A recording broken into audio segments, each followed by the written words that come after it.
Conde Alaric. Ito ang storyang puno ng pagmamahal at pananampalataya. Isang magandang umaga noon. Sakay ng kanyang kabayo, si Conde Alaric, patungo sa kanilang kaharian. Napadaan siya sa isang bukirin. Kamusta? Ayos ka lang ba, Binibini? Ano? Nasaktan ka ba? Nakakapagsalita ka ba? Hindi ako nasaktan. Tingnan mo ang araw. Hindi ba napakaganda nito? Napakaganda nga nito. Tama ka. Pero hindi naman talaga nakatingin sa araw si Conde Alaric. Naaakit siya sa kagandahang taglay ng dalaga. Mistisahin nito at nagniningning ang mga mata na siyang tanging nakikita ng konde. Mabilis siyang nahulog sa dalaga. Binibini, nawawala ka ba? Anong pangalan mo? Ako? Hindi ko alam. Hindi mo alam ang pangalan mo? Hindi. Paano ka nakapunta dito? Wala akong matandaan ng kahit ano. Nang magising ako, nandito na ako sa bukirin at nakatingin sa magandang pagsikat ng araw. At wala na akong iba pang maalala. Alam ng konde na kailangan ng tulong ng dalaga. Walang mapupuntahan ng dalaga pag iniwan niya itong mag-isa sa bukirin. Binibini, kung nais mo, sumama ka na lang sa akin sa kastilyo. Maaalagaan ka doon ng maayos. At mamaya, susubukan kong hanapin ang iyong pamilya. Napakabuti mo, Ginoo. Sige, sasama ako. Napakasaya ni Conde Alaric nang marinig ang sagot ng dalaga. Hindi maalis ang pagkatitig niya rito. Nakatingin ito sa kanya pero hindi mapakali ang kanyang mga mata na para bang may iba pa siyang iniisip. Natatakot siguro siya. Kailangan ko siyang protektahan. Papunta na sila sa kastilyo. Inutusan ni Conde Alaric ang kanilang tagapagsilbi na alagaan ng mabuti ang kanyang bisita at naisip niya na kailangan niyang pangalanan ang magandang dalaga at pinangalanan nga niya itong Catherine dahil wala na siyang maisip ang mas babagay rito. Napakagandang pangalan. Salamat. Masaya si Catherine pero hindi nga lang lubusan. Para bang may iniisip pa siyang iba. Hindi kaya pagod siya? Kailangan ko siyang pagpahingahin. Nagdaan ng mga araw, linggo at buwan.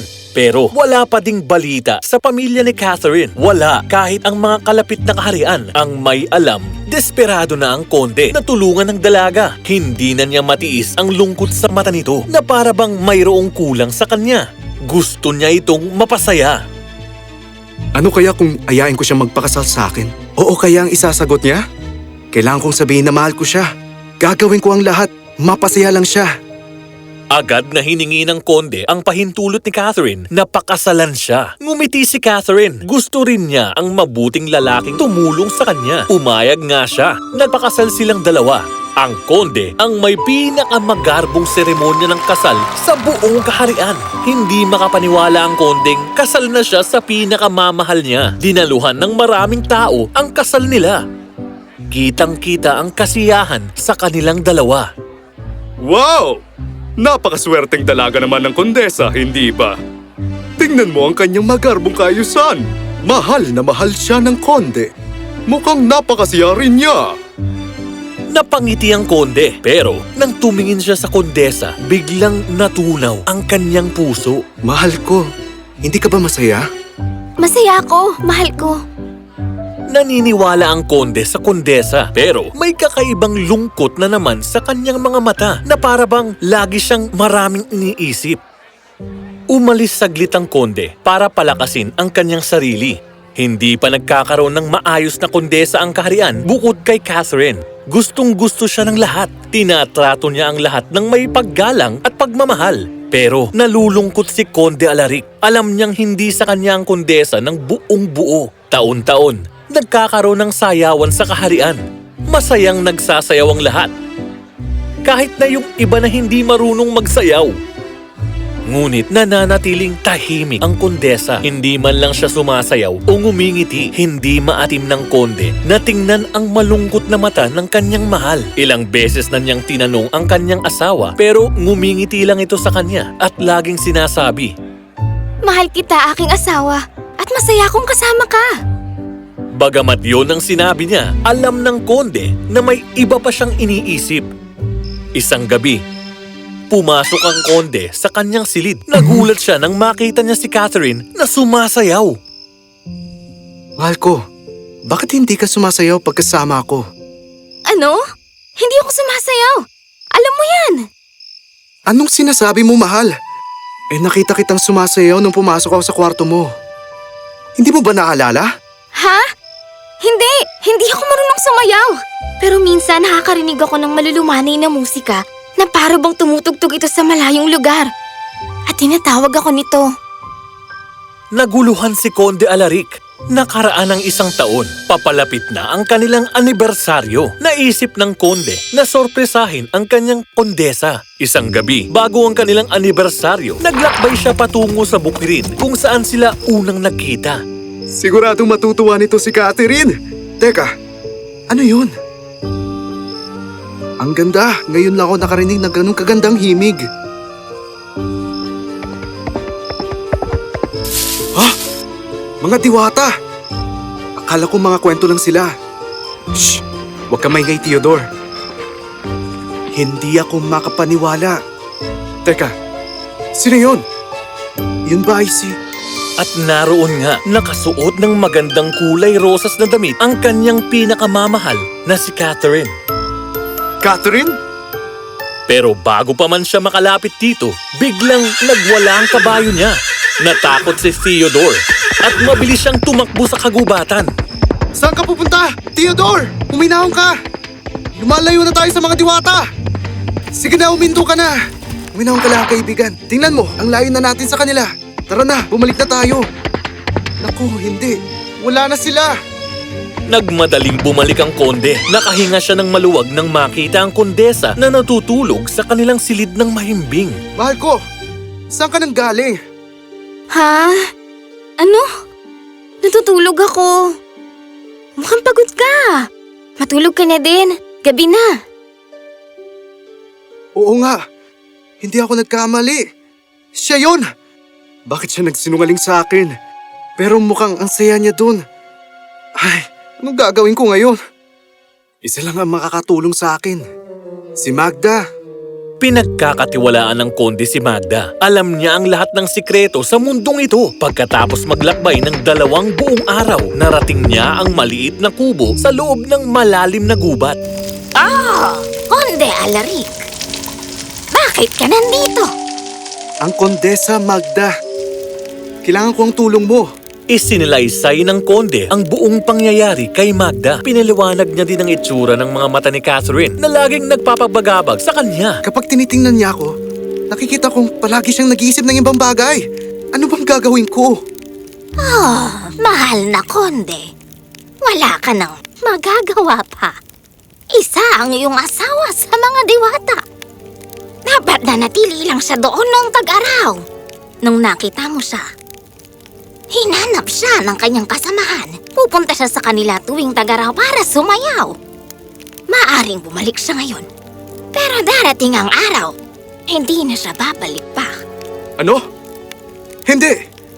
Alam kong para sa akin siya. Wala na bang paraan para tuluyan niyang makalimutan ang buhay niya roon na tuluyan? At maging akin siya ng habang buhay? Bigyan mo ko ng lunas, ng gayuma. Kahit ano. Nako, iho. Walang anumang gamot o gayuma ang makakapagpakalimot sa kanyang nakaraan. Mananatili siyang konektado sa kanyang pinanggalingan. Pero may isa pang paraan. Ano? Gagawin ko kaagad. Sabihin mo sa akin. Kailangang mapatunayan mong lubos ang iyong pag-ibig. Doon lamang niya makakalimutan ng kanyang nakaraan. Hindi pa ba sapat ang pagmamahal ko? Ano pa bang kailangan kong gawin?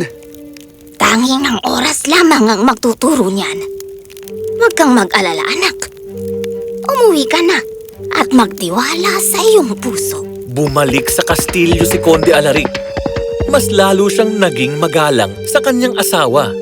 Pero gabi-gabi, umaalis siya ng kastilyo. Hindi makatulog ang konde tuwing gabi.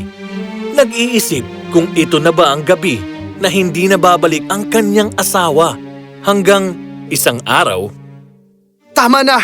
Susundan ko siya ngayon at ipapakita ko sa kanya kung gaano ko siya kamahal. Tunay ang pag-ibig ko sa kanya at papatunayan ko yun. Tama na! Catherine, ako ito, ang asawa mo.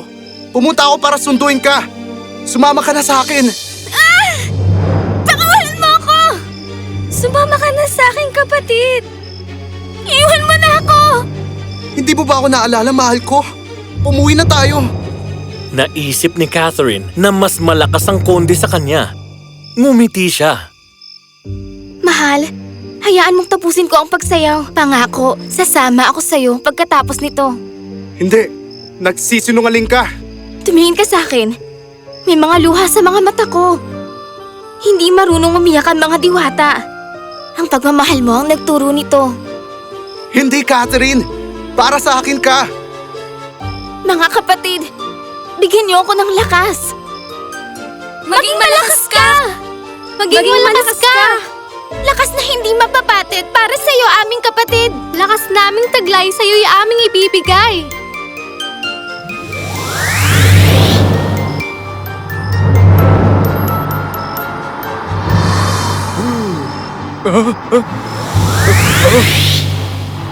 Maging matapang ka!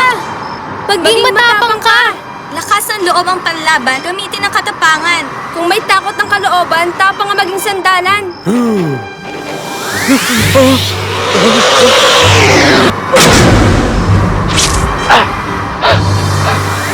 Maging tubig ka, kapatid! Maging tubig ka!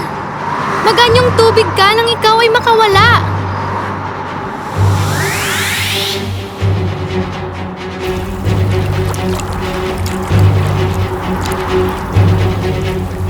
Maging apoy ka, kapatid!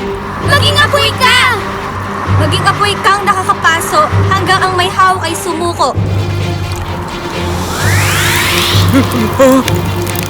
Kapag hawak pa rin kita hanggang bukang liwayway, magiging akin ka pa rin, mahal ko. Hindi nga binitawan ng konde ang apoy. Masyado kang malakas para sa akin. Hindi kita maaaring iwan. Naging masaya ang konde.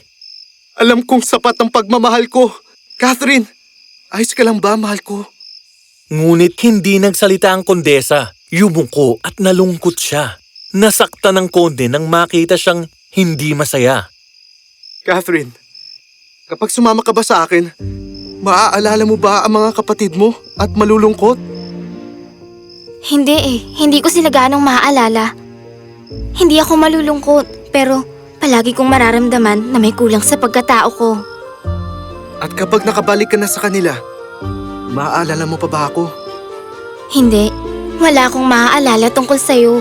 Magiging masaya lang ako. Hindi ko kayang makita kang malungkot, mahal ko. Mahal na mahal kita, aking kondesa. Bumalik ka na sa kanila. Piliin mo kung saan ka magiging masaya. Hindi na lumingon pa si Konde Alaric. Hindi niya kayang makita na umalis ang pinakamamahal niya. Pagkatapos maglakbay ng ilang oras, narating niya ang kastilyo. Sino yun? Catherine! Oh, mahal ko! Anong nangyari? Nang magising ako, mag-isa lang ako sa bukid. Paano ba ako napunta doon? Malamang nag-alala ka at hinanap mo ko. Oh, mahal ko. Hindi na yun mahalaga. Ang importante, nandito ka. Kasama ko. Mahal na mahal kita. Mahal na mahal din kita.